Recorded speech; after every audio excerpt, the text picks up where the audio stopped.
Welcome to the Making of YOR, a podcast where we turn ideas into game mechanics for our upcoming tabletop RPG, YOR.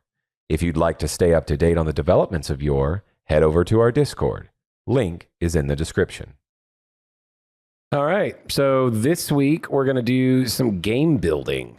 Yeah, episode 32? It is one. Well, it's one is how I'm doing it. It is 32 technically. Yeah. Or 3. I don't know. It doesn't matter anymore. Yeah. I'm labeling it 1 because it's going to be world building, not game building. We're going to do some story kind of narrative development so that we have a better framework for testing our rules. Yeah, we're going to transition these Friday pods to a more game testing rather than game developing scenario. Yeah. We've game dev'd far enough. Yeah, 30-something episodes of it. Yeah, plus all of the work. Most of which you heard. Yeah. Well, and we did work in between. Yeah. And we'd already been working on it a year when we started the podcast. And with this point, we've really just got a ton of content, and we need to test a lot of it before we build any more. We need to make sure the foundation's stable before we put any more bricks. We can't go any further down this road until we know that you can walk on the road that we've built. Yes, exactly. So, you have any ideas? Oh, also, the other Clayton, who will be playing in the actual play when we start recording that. We record at his house. We sure do. Our podcast studio of choice. Yes. A bachelor's bedroom. Or, I mean, a bachelor. I mean, it's his house. We're keeping that. I guess he can decide where the bedroom is. Yep. He's probably slept in here. 100%. A bachelor's living room, a fantastic place to record if you hate yourself and like to do a lot of audio editing. Yes. But also hate paying for studio time. Yeah, but also are not going to pay for studio time. And I guess we actually have a public library around here that we could probably go record. Yeah, but I don't have to sign up on a sheet for this one. Yeah, there's other inconveniences, be it time. Can't show up before 5:30. I'm not 10 feet away from a place I can sit down and smoke a cigarette. Yeah. So, yeah. I have a non-public bathroom at my disposal. Yeah, I get to... Let's get on with world building. Let's go to that. All right, so see you on the flip side. And we're done. Well, that's enough of that, ladies and gentlemen. These new podcasts are a lot shorter than the old ones. Yeah, 2 minutes and 46 seconds would be a record. World record podcast. Okay, so yeah, we've built worlds for D&D games even together. We did a co-DM game once that we spent months writing a world. 6 or 8 months just making up stuff for the world before we ever played. Yeah. So we've done a little bit of this. I think we've even recorded once before something we didn't post, but it was a one-shot we did game dev for. Yeah. I might release that one day. But so do you have any like foundational things you want to work with, or do we want to steal? I've been super into Rome lately. Okay. I love that. Do we like Roman Republic or Imperial Rome more? I mean, for me, for a game setting, I would definitely Imperial Rome. All right, cool. Emperor's always neat. Well, and you get, you more naturally have the existence of gladiatorial arenas, which is a great place to test a lot of combat rules. Weird. We could literally be traveling gladiators. Yeah. Not a bad setting for a D&D game or a YOR game. Yeah, YOR game. Especially that needs a lot of combat playtesting.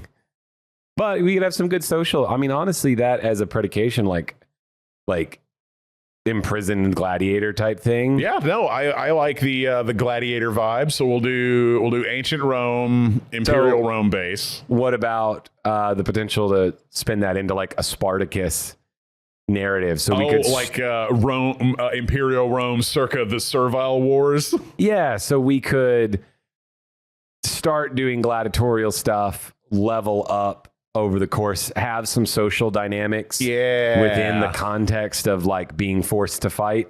Yeah, I like that. Have some like a lot of the social gameplay would probably be pretty simplistic, but maybe compelling and possibly funny. Yeah.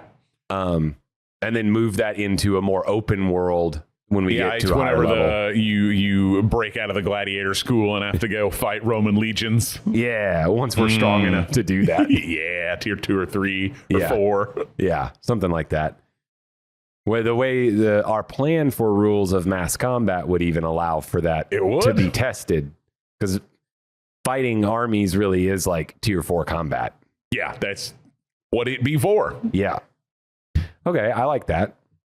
All right, so gladiators, Roman Imperium. So we've got, I don't know, what else do we want to mix in there? Anything y'all have been into lately? I mean, you guys both watch a lot of the. I say that I've watched some of these fight animes too, but what is that? Baki and then Baki the Grappler. Yeah, and then what is that other one with the corporate? Kengan Ashura. Is the corporate fight club. Yep. Well, for that you would have to. We're just gonna make the most buck wild fucking gladiators. Well, you could have like, I don't know, different organizations in there bringing in their personal gladiators to bet on them or something. Yeah, it's a different like Roman.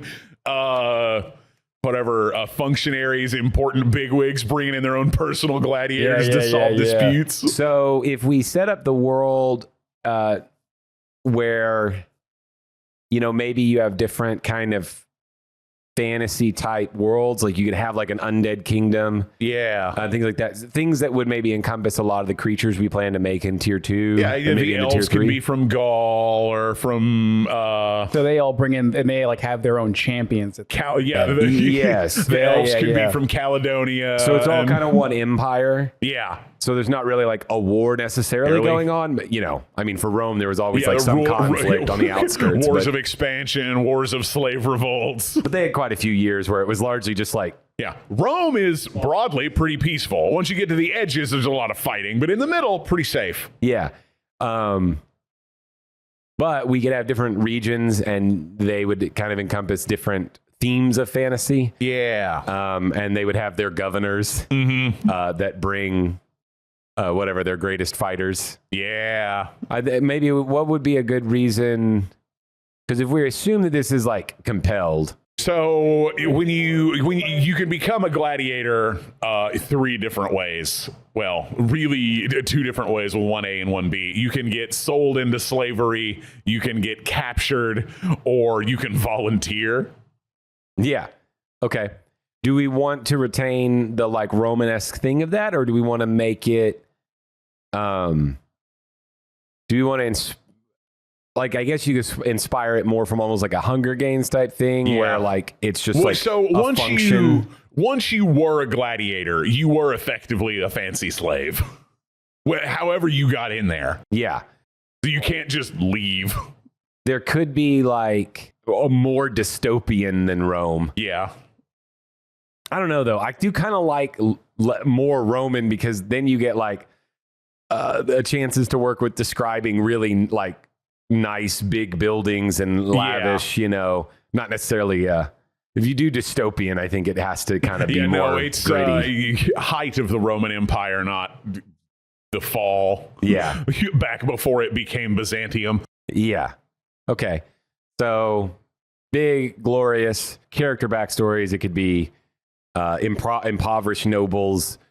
You somehow you became a gladiator. We'll make some backgrounds for how you became a gladiator, and then maybe work through being a gladiator a little bit, like life as a gladiator, and then they get picked up by some important guy. Okay. As like his corporate fight club dudes. So maybe there's like low tier gladiator fights. Okay, so do we want to start the story outside of our quote unquote Rome? Like nobody's at the big show. Like Yeah. these are all. I think I'd like to start like in the Ludus, which is the gladiator training school. I think that's the word for it. Okay. But you start in the gladiator training school. Everybody explains how they became a gladiator, how they got, like, why they are friends, how they know each other, whatever, how long each of them's been here, what their backstory was. And we can roll into, like, you know, a gladiator fight or some getting to know other gladiators in the arena or who fight in the arena, stuff like that. Okay. And then we probably do that through tier 1. And then when we get into tier 2, that is their, like, oh, they got picked up by a senator or a governor or primus pilus or some centurion, something like that. We'll just need to make sure that we'll work on the backstories to have good reasons for why everyone's at the same. Yeah, gladiator school. Yeah, because we have to assume that this is a big empire and Yeah. probably each region has its own, maybe its own training. Yeah, So we'll have to figure out which governorship they're in. Yeah. So, like, they may be in, you know, the central province of Rome, but probably not. They'll probably be on an outskirt, maybe in, you know, like North Africa or Iberia. Okay. Like someplace they've got a presence, but like is not the main city of Rome. Yeah, I actually do like the Morocco, Yeah. Iberia, because I think that would be a good location to have. Like if we're gonna steal the geography, Yeah. of like Europe and North Yeah, Africa, the Mediterranean. if we're gonna actually steal that geography, either there or the opposite side of the Med, Yeah. in like Greece to Turkey. And all that is both are great places to have a lot of different types of people, Yeah. because they're both places that have like a lot of setting it in naval- Anatolia, which Yeah. I think is, because that's where Byzantium shows up. You've got, what was it before it was Constantinople? Oh, yeah. Byzantine? Was No. it Byzantium? Byzantium Was was that the the city? kingdom, but I don't think it was the city. Yeah, I can't remember what it was before Constantinople in Istanbul. The song does not elaborate. Yeah. But yeah, It doesn't somewhere matter, but around yeah. there. So it's a That big city. is one of the It's most like important. diverse. There's a big, huge melting pot of people, and Yeah. it's sort of the gateway to the Eastern Roman Empire. Yes, we could be there, Yeah. because then we start in a big city, and it can be really like we can test some stuff for like the yeah. idea of size, because the scale of that's huge. Yeah. Even was huge back then. Yeah, I mean, Rome was like one of the first cities to reach 1 million people. Yeah, It's Rome and someplace in China whose name I can't remember. yeah, but that city would have been Yeah, it'll be 100,000 people plus, easy. still a massive place to interact And, with. you know, it's our fantasy world. We can make it as big as we want. Yeah. Got 10 million people. Yeah, who cares? But it's a reasonably high population geographically. Yeah. And also a reasonable place to have people from any and Yeah, everywhere. because it's sort of the crossroads of Europe, Asia, and Africa. Yeah. So even though we're not going to be doing like actual European history here, Yeah. But I mean, because, you know, you've got the Varangians, you've got all kinds of people ended up in Constantinople and the Byzantine Empire. So we can just move all that down. yeah, With easy fantasy transport. yeah, geographically it makes a lot of sense. Yeah. So we'll be able to put everybody there and have orcs and elves and dwarves. I think we have dwarves 6 and humans races and in the game right now. yeah, orcs, elves, humans, dwarves, halflings, gnomes. Yeah, there's variants of elves, 2 variants, and there's Yeah. like 5 variants of humans. Yeah, you got the half breeds. Yeah. So, well, and we didn't make, that's like playable races, I should Yeah. say. Obviously, we've made more creatures that, Yeah, we have monster races and So what if the gladiator arenas were kind of like team fights? oh yeah, I mean we're gonna do team fights, beast fights, ship fights. Okay, this is all different scenarios. Yeah, all Romans love their weird gladiator matches, so we'll have all kinds of stuff. yeah, in outskirts of Rome, generally the fights were probably like more simple, like maybe one-on-one or 2-on-2s or small groups. But in Rome, they did some wild shit that they would build. They flooded the Colosseum and had naval battles in that sumbitch. Yeah, they did like a crazy amount of work to recreate battles of Roman history. Yeah. And so really, and in fantasy world, we're not even really like taking any... We're not taking very many liberties with this. To go really about as extreme as we want. They went hard. Yeah, we're going to have to come up with some crazy shit to outdo what Rome just did. Yeah. 1,500 years ago. But yeah, no, we'll be able to do team fights, NPC fights. We'll be able to have probably people managing substantial like numbers of troops even. Yeah. Because we'll want to test like the criminal, the boss, who has like a horde of dudes. But as we scale up, like when we get to probably like tier 3, and we're probably like, if we play this that long, if we get into tier 3, we could do like army battles in Rome that's actually using like some high tier shit. We can use the army rules that we're going to make inside of the gladiatorial arena. Yeah. We can probably do that at tier 3. Yeah, I think that'd be a good time. Start with like more like smaller massed combat, not full on armies, but like, units of dudes. Yeah. Yeah. Multiple units. Yeah. That's a couple of contuberniums since we're in Rome.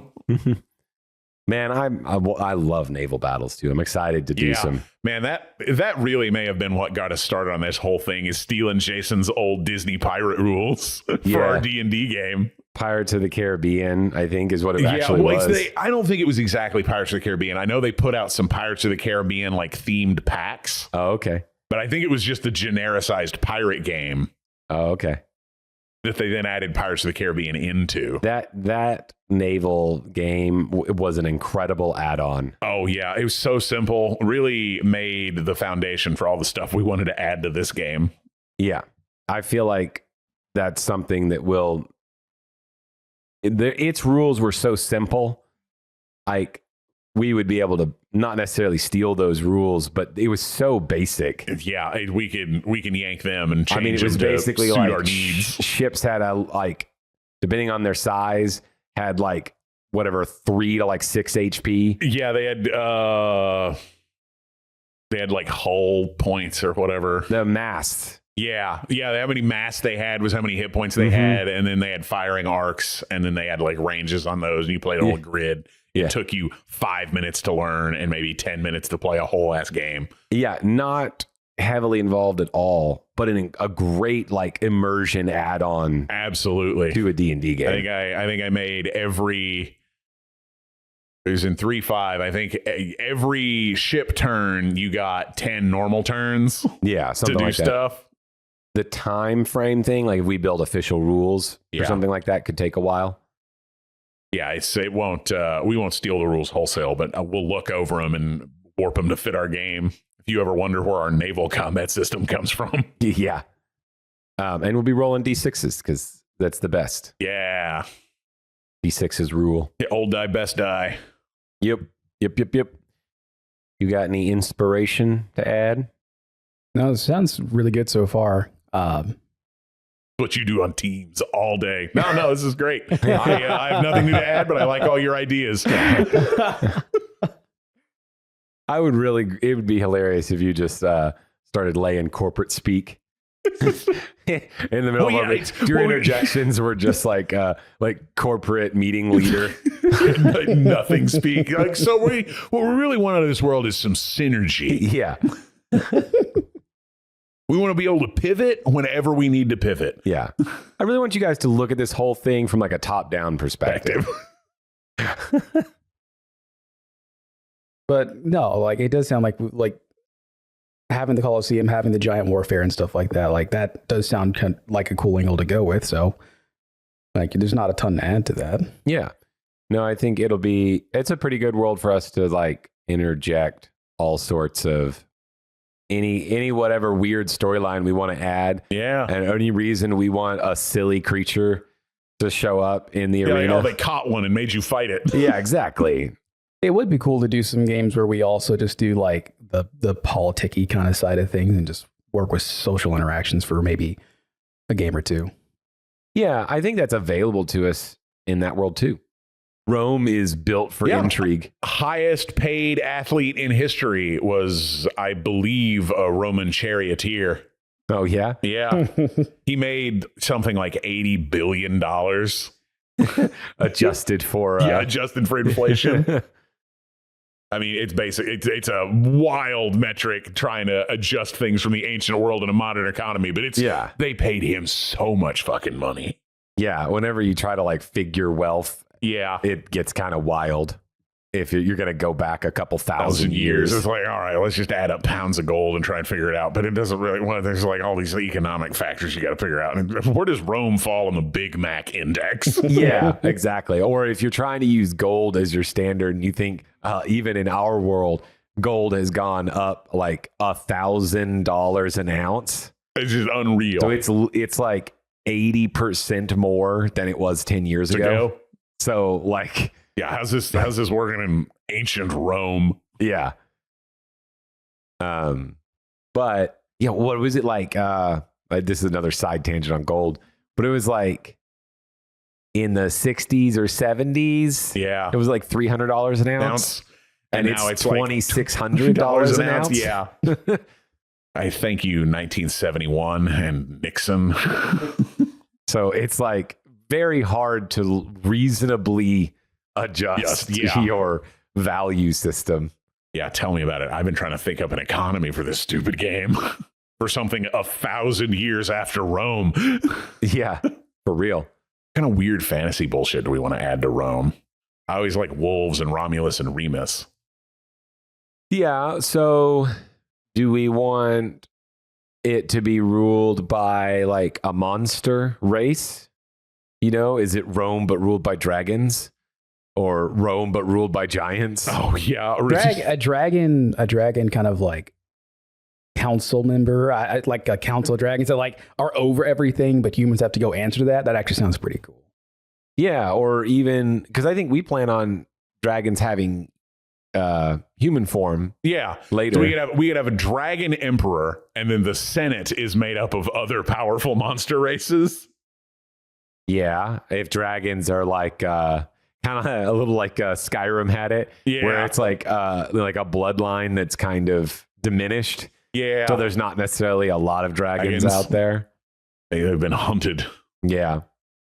Or just died off for some reason or something. So these are dragon humanoids that we're talking about? Well, so in our world, dragons, like full-blooded dragons. Yeah, they can shapeshift. They can shapeshift, so they can just appear as human. And so, at least at a higher tier. Yeah. They're born a dragon. Which the big fuck off purple great worm will be. Yeah. Oh, of course he's a purple great worm. Yeah. Has to be purple. It's Rome. Yeah, Rome. Gotta have purple.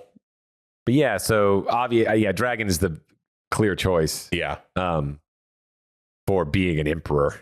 And then what do we want the Praetorians to be made up of? Oh. They could be half dragons. Oh, okay. Praetorians. Are they his, like, descendants? I imagine a significant number of them are his descendants. Okay. Just nepotism. Nepotism.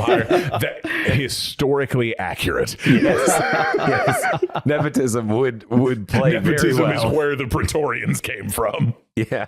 So, like, just a line of his offspring, and they're not full dragons. No. Yeah, apparently he couldn't find a dragon to mate with. Yep. Yeah. So he's been mating with, this guy sounds like he's like been kind of ostracized. I imagine there's just not a lot of dragons left to ostracise. Yeah. There's probably one in Rome and one in China. That or he pulled a Nero. Oh, yeah. No. We'll stick with, We'll stick with fairness, while he fiddled when Rome burned, he's the one who set it on fire. Yeah. But yeah, that would be cool. Like the different great empires are all ruled by a dragon. Yeah, all the big empires are ruled by a dragon. And so this guy's trying to make his show better and more, like, I'm guessing like the better show or more extravagant your gladiator arenas, the more clout you have among your remaining dragon brethren. Well, like maybe he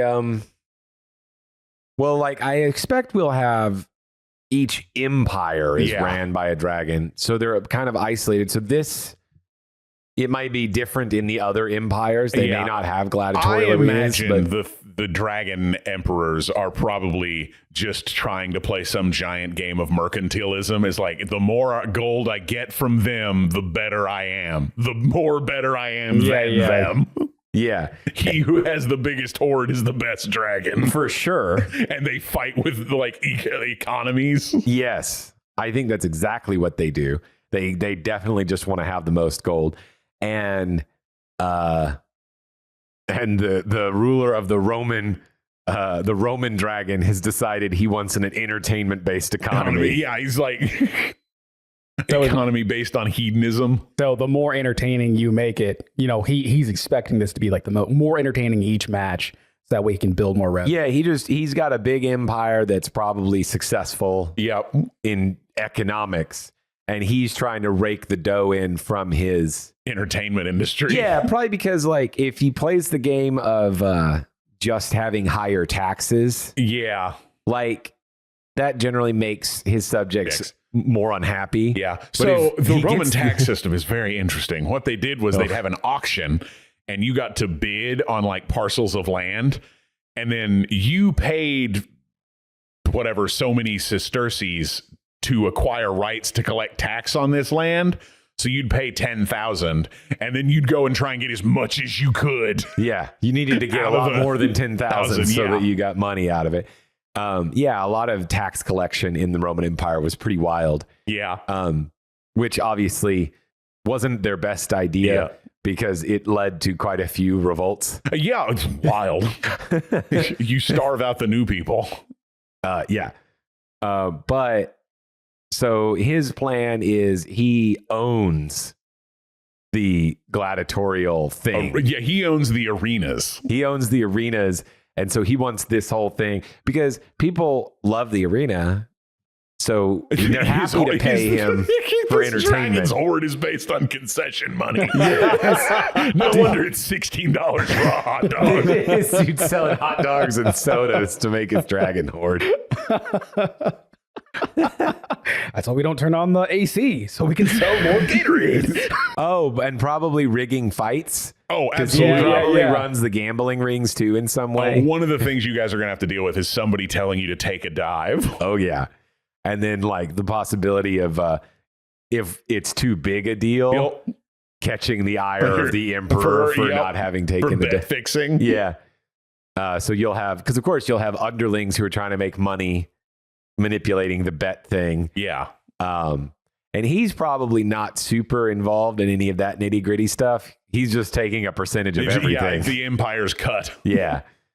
He probably doesn't even care about bet fixing because whoever wins, it doesn't matter. Yeah. He's just getting a cut. Yeah. It's he's got, people that go out and look through this stuff to see if they're shorting the empire. He doesn't care if other people get cheated as long as they're paying their empire tax. Yes, exactly. Even I don't fuck with the IRS. Yeah. The Imperial Revenue Service. Yeah.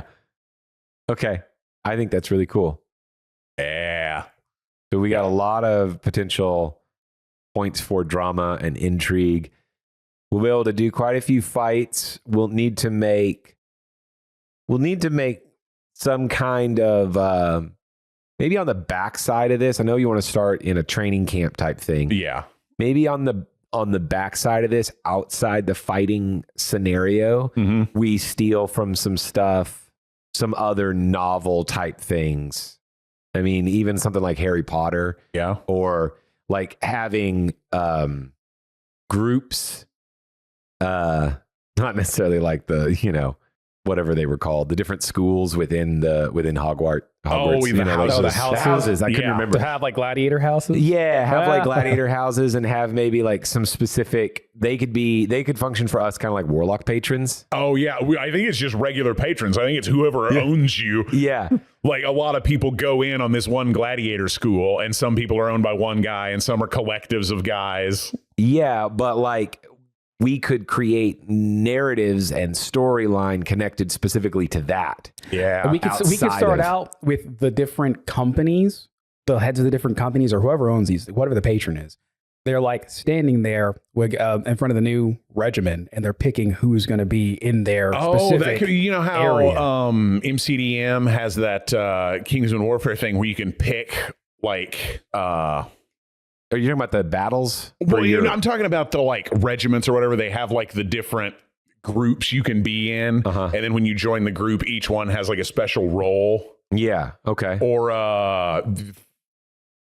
5E has the Eberron patron background thing, or house patron or whatever. You can sort of like make your own background that ties in with everybody. Whenever they start the game, they can pick which guy they work for, and we'll make up 6 or 8 of them. And they pick which one all of them are owned by, and that'll have some bonuses and negatives. Okay. Well, like they wouldn't get to pick, would they? Well, the characters would not get to pick. The players would pick, and Right, then right, their right. character. Yeah, narratively. Yeah. So that'd be cool, and so that way we get to be introduced to kind of like what's happening right away. So here's one thing I have with that though, from a game side. yeah, While giving characters some agency and controlling that, I do like, but we need to separate.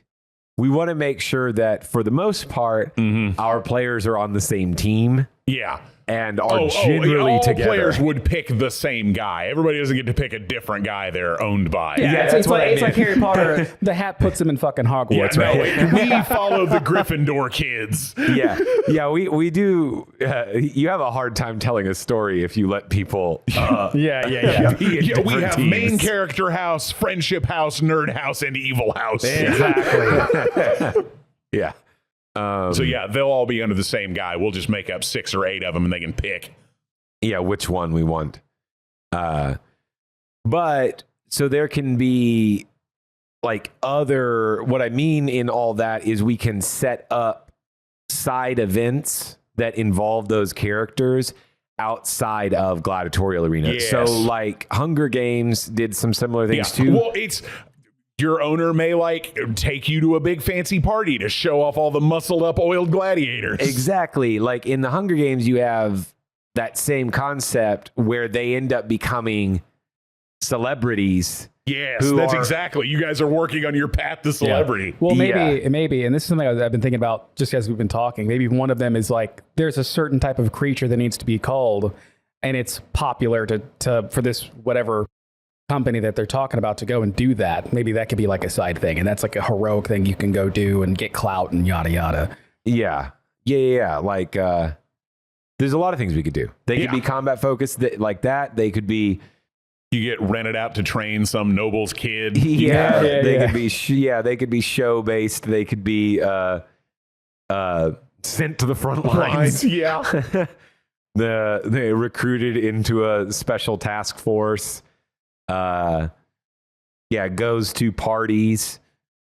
Killing rats in the sewers of the arena. Yeah. Killing ghosts. Killing banshees. Yup. Getting killed by banshees. Dying because your friend tried to go kill a banshee. Yeah. Since you have no family, you're the only loved one. I'm glad I got you guys cheap. I need this Brother, done. no. Yeah, the secret to dealing with banshees is love no one.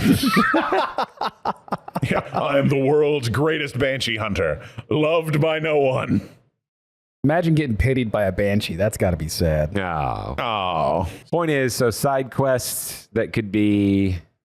Yeah, you have bout matches and exhibitions and all the stuff you do in the arena, and then all the stuff you do outside for like training and hobnobbing and exploration or like covert stuff. Yeah, we'll have to figure out what maybe could be done in downtime stuff. Oh, you know, it's another cool thing because we assume that this will be a fairly like class-based society. Yeah. I'm guessing. Yeah. Well, you got your plebeians and patricians. Yeah. So if we have that, you know, you could have a storyline where some of the characters have people that they, you know, like one of the people could be a volunteered for this. Yeah. Because of like whatever. I'm poor and want money. Yeah. And so they're trying to get stuff for their family. And so then maybe Yeah. there's things that family can have like in-world problems that you, from this position as a gladiator, are trying to solve. With no rights, but lots of money. Yeah. Mm-hmm. Yeah, this could be, There's a lot of like soft stuff that we could do on the side. Yeah. Well, keeping everyone, because everyone's essentially owned. Yep. It's really hard to not stay on track. Yeah, well, the guy who literally owns you told you to go do it. So, yeah, it's pretty easy that everyone's motivated. Your character dies if you don't just do what I'm telling you to do. Yeah, you get to go fight the owl bears. Oh, you don't want to do this? Yeah, maybe you should go fight the owlbears. Yeah, we're going to lock you in the Banshee room until you agree. He's been in there for hours. Why is he still alive? Yeah, who go to fight a Banshee, and that one guy who actually has the storyline of a family out there in the world is like, no, not me. He can't be me. I'll do whatever. Just don't put me in the Banshee room again. Well, guys, I've only got 7 more uncles. My backstory's ruined. Yeah, so my guy goes and kills himself with a shit sponge. Yeah. I'm going to roll up a new guy. Yeah. If I think it's been explained on some earlier episode, but Banshees have some wild powers. They do. They're so much fun. They're like my second or third favorite monster. Yeah.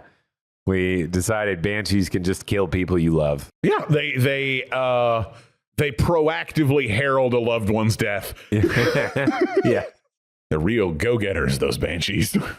So Rome, Anatolia, gladiators, dragon emperors, different empires. What else do we want to add? Well, I guess that feels like a decent framework. Yeah, it sounds like a elevator pitch. What do we think? Are the elves and everything else, like all the lesser races, how do they... Lesser than dragons is what I mean. Oh, man. Lesser than dragons. Now, do those... I see you've committed to the game. You're ready to play. Now, how do they interact with the dragon itself? I assume they don't. I assume he has intermediaries. But are they in the governing structure? Probably regional governing structure. Yeah, so I mean, Rome has regional governors, and then they have, senators and rich people. So we'll probably have the Dwarven Kingdom under Rome. Yeah. The Elven Kingdom. Yeah, Gaul still had a governor, even though he wasn't Gaulish. He still ruled Gauls. Yeah, either Gaul or the Germanic tribes. Some tree people will be the elves. A lot of forests in elves Germany. Will probably be Dacians or something. Yeah. And so the city we're in is like the Black Forest, maybe. They'll be. Yeah. And so the city that we're in is going to be mostly mixed. So we're thinking, where Istanbul's at. So geographically fairly far from Rome, but another major hub. Yeah, it's all the traffic from the Silk Road comes through there, and then you have Arabia and the Middle East and Africa from Egypt. And yeah, it's very close to Greece. So you have... just across the Hellespont. Yes. So you have all the Greek trade. You'd have Roman trade that's funneling through Greek. A lot of it that would go to anything, and like you said, the Arabian area, all the way into potentially parts of North Africa, although they'd have other ways to island hop and shit there too. Through the Levant and then down into Arabia and Egypt and where Carthage was, over into Morocco, and then up around the Iberian Peninsula into Gaul through Caledonia. Yeah, but you also trade, like you mentioned, trade with anything going further east would funnel into that city. Yeah, so anything that came from China or India or the far Middle East, Persia area. It would all go through, geographically, it went through Istanbul or Constantinople or whatever it was before Constantinople. It's been a city for a long time. Yeah. So it'll be a major city, and it'll be a hub where we could have a bit of everybody. It'll be sort of like, even though it's in the East, the Wild West. Yeah. It'll be a Wild East city. Then you'll have giants and stuff from the Nordics, the Scandinavians. Magic will be more pervasive than it probably was in Rome, especially in the big city. We'll have cool gladiator magic stuff there. We'll have to make some spells that make sure that work. What are the rules around using magic? So I can't remember exactly what the rules were, but Rome had like a pretty solid magic code on what magic was illegal and what magic wasn't. They used to write these like lead curse tablets. We have one that's a reference to a guy cursed someone forever for stealing his clothes at a bathhouse. We've still got the like lead placard he had made from a witch. He fucked up because he put his name on it, and you're not supposed to do that. It's actually a pretty great punishment if you mess up. If you refuse to take an order, we will curse you forever. Yeah, it's but like necromancy and conversing with spirits and stuff like that, like certain rituals. Yeah, there's narrative stuff that we might have for story purposes, but and I imagine the rules are significantly less lax for a gladiator. Yeah, I don't know. We'll have to be fairly creative in our fight scenarios that don't necessarily feel like a typical gladiatorial thing, because obviously there are going to be classes who have a staunch advantage Yeah. In this kind of scenario. Obviously, let's be real, soldiers. Yeah, anything that comes off the fighter tree is probably going to be at a pretty decent advantage on a like blood and sands fight. Yeah, if it's like 1v1s and 2v2s, soldier's going to just be dominant. Yeah.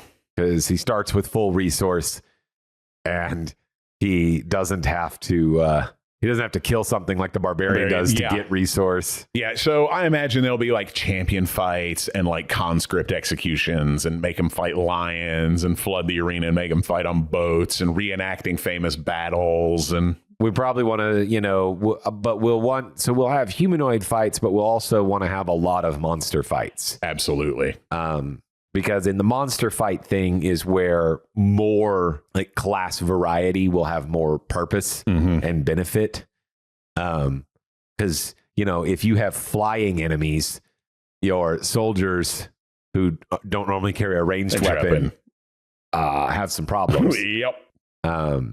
Or enemies that have resistances, or, we'll spice it up, but kind of like a Witcher type thing. Yeah. Where there's just all manner of wild creatures that. Yeah. They're just all around and they get hunted. Yeah. I mean, to some extent, we might even have it might be set up as a world where there are creatures shipped in or. Oh, absolutely. They did that all the time. No, I mean, is it commonplace for us that creatures are shipped in from outside the Empire, or is outside of the city, is it just dangerous? No. I assume that there is big money in catching creatures and selling them to the gladiator pits. Yeah. Okay. There's probably a decent population of creatures, but probably just a certain variety around, and everyone's bored of that. So recruiting from outside the Empire is what you want to do to get a cool arena fight. Yeah, the weirder it is, the more valuable it would be. Right. Since it's a trade hub, you have people flocking there with their monsters to come sell it, and there's a monster market somewhere. I mean, I would monster market. That is definitely a region in the city. Yes. Yeah. Well, in particular, I imagine that where we're at, or at least where we're going to start, there are a higher number of monster fights. Because we're more on the outskirts edge of the Empire. Yeah, we're closer to the edge of the Empire and a major trade hub. Yeah. So we can do a lot of monster fights in the first couple of tiers. And then maybe more. You have champions, elites, stuff like that. In Rome. Yeah. Where they might still have some certain monster fights if they're really unique. Yeah. I imagine Rome particularly has the best of the best that fight in the Colosseum. Yeah, people who come to fight in the Colosseum are probably commonly just major victors. Of the different best ones. of the best in Byzantium go to be a regular guy in Rome. Yeah, and so they don't necessarily fight a lot of creatures; they just fight each other because they're really strong. Or if they have to fight a creature, it's an extremely well trained, demonic creature. Or it's just wild that someone was able to capture this thing. Yeah. It's this rare specimen. You never see it. You don't even think it could be caught, but there it is. Yeah. It's a shiny. Yeah. It's a shiny. All right. I think this is really cool. This sounds great. And we probably got all we need to throw together a first session, unless you want to talk a little bit about what maybe we want the introduction to look like. No, I think I like the idea of you guys sit down, you pick which guy you're owned by, you figure out who your backstories are, where you're from, what you did to get here, and then we sort of roll into a intro to the gladiators kind of thing. Side thing, I do like what you said about like the curse tablets and stuff like that. Oh, yeah. I think it'd be cool if there's like a wizard tech IT team that uses those to basically like morph the arena and do all that. Oh, yeah. There will definitely be a morphable arena. Yeah. Oh, yeah. We want varying terrain effects. And Yeah, it's like, oh, you're fighting on the water. Oh, you're fighting in Toteberg Forest. Oh, you're fighting in Scythia. so we could even steal from Hunger Games in that. Yeah. Where like sponsors could pay money to like change the elements of the fight. Yeah. Yeah. You get added stuff for how if you showboat in the fight, people help you out. Yes. Sponsors. Yeah, it's like, I'm going to throw away my weapons and fight him barehanded. But what I mean is like they could pay enough to the owners Yeah. that like the world that you're fighting in could actually just change. You guys are fighting on Vesuvius. Maybe that happens in a competitive sense. Like they'll like multiple, it'll happen with multiple buyers. Yeah, I think that's kind of what you're implying. Yeah, Well, what yeah, Hunger a Games did. wild card match where people can bid to change the terrain. Highest current bid gets to set what the terrain is. Yeah. So it's just constantly shifting. Yeah. And then if the players get rich enough, they can have like stand-ins bid for them. Yes. Yeah. Now that's Game fixing. I like it. Okay, so then maybe next Friday we'll work on maybe building the houses. Yeah, we'll probably work on some stuff on Wednesday, and then we'll go over what we did on Wednesday on mic, and then come up with some new stuff that we find on Wednesday. Yeah, and we'll throw all that together. We'll work on houses. We'll work on any other like starting things that we think we need, and then maybe next Saturday we'll record Session there. Or, well, yeah, I don't know. It depends on if we want to play this on Saturdays with Jason. Yeah, well, so I imagine we'll probably do different games. 2 separate games? Yeah. We'll have one that I run on Saturday, and then we can all rotate out on Fridays. Sure. Yeah, we'll figure that If out. one of us But has this a cool actually, idea. to be honest, this one world, it's pretty cool. I mean, we have the potential to rotate even DMs playing in this one Absolutely. world. And characters can pretty easily drop in and out. Yeah, we can run it like we did our Goblin Chronicles. Yeah, because this can kind of format. This can format really easily to throwing together like a fight and a minor narrative just based on who's there. Absolutely. Yeah. Just have your stable of gladiators. Yeah. All right, cool. So we'll put some work into it, and then we'll start recording some. All right, cool. Well, welcome to World Building with YOR. Yep. Catch y'all Catch you on the flip side. Catch y'all on the flip side.